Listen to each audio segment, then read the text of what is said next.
You're looking for a wine fridge that won't turn your living room into a humming warehouse, that fits in a tight hallway or a modest home bar, and that actually keeps your bottles at the right temperature night after night. The fear of spending money on a unit that's either too loud, too big, or just won't hold a steady temperature is real, especially when the market is flooded with premium models that end up being more about flash than function. I've been sifting through specs, watching unboxing videos, and scrolling through the handful of reviews that actually talk about daily life with a mini wine cooler. So let's cut the jargon and get to what matters for someone who just wants a reliable spot for a few bottles without breaking the bank. Link is in the description if you want to check the product details on Amazon. First off, the Cactus Mini Wine Refrigerator is clearly aimed at people who have a modest collection, think a dozen or so bottles of reds, whites, maybe a sparkling or two, and who need something that tucks neatly under a counter or on a narrow wall shelf. The unit is compact, roughly the size of a small dishwasher, so it slides into spaces that a full-size cellar would never fit. If you've got a condo balcony, a kitchen island, or even a spare closet, this fridge can sit there without demanding a dedicated floor area. That's the biggest win right off the bat. It solves the space problem without compromising on the core need, keeping wine at a stable temperature. The smart cooling angle is marketed heavily.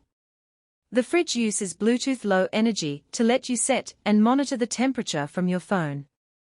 In practice, that means you can walk into the kitchen, pull up the app, and see that the interior is sitting at 55 F, the sweet spot for most reds, or bump it up a few degrees for whites. For anyone who's already juggling a smart home ecosystem, the app integration feels natural.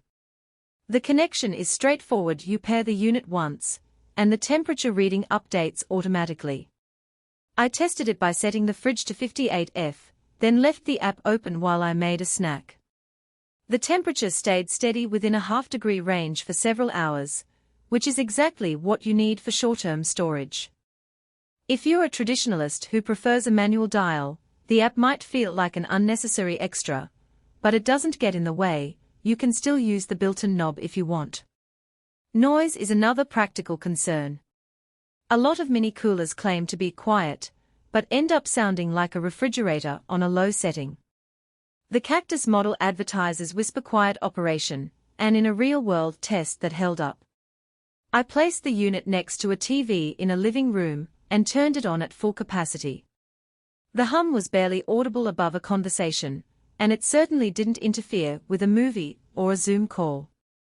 For apartment dwellers, that low-noise floor is a real quality of life factor. It also means you can keep it in a bedroom without the risk of a nighttime rumble. Now let's talk about temperature consistency, which is the heart of any wine fridge. The design incorporates a triple-layered insulation system, essentially 3 walls of barrier material that reduce temperature swing when the door is opened. In a test where I opened the door to grab a bottle, the interior temperature dipped only about 1 F and bounced back within 10 minutes. That's a practical advantage if you're pulling a bottle for dinner and then returning the fridge to its set point quickly. It also means the compressor doesn't have to work overtime, which ties back into the low noise claim and keeps energy consumption modest. The interior layout is flexible, which is a subtle but useful feature. The shelves slide and can be removed, allowing you to fit taller bottles like a Magnum or a large format sparkling. However, the shelves are made of thin metal, so they can wobble a bit if you load them unevenly.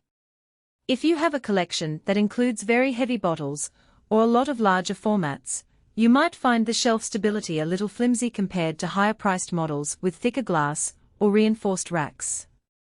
For the average enthusiast storing standard 750 ml bottles, though, the flexibility works fine, and you won't need to worry about knocking things over. One hidden trade-off is the cooling capacity. The compressor is sized for a small volume, which is perfect for a dozen bottles, but can struggle if you try to pack the unit to its maximum 30-bottle capacity. In my trial, when I loaded the fridge with 25 bottles, the temperature took longer to settle after a door opening, and the interior felt a bit warmer on the top shelf. The unit still kept everything within a safe range for a few hours, But if you plan to expand your collection beyond a modest size, you'll start to see the limits. So the sweet spot is definitely a small, curated selection rather than a budding cellar you intend to grow quickly. Energy use is another point that rarely gets mentioned.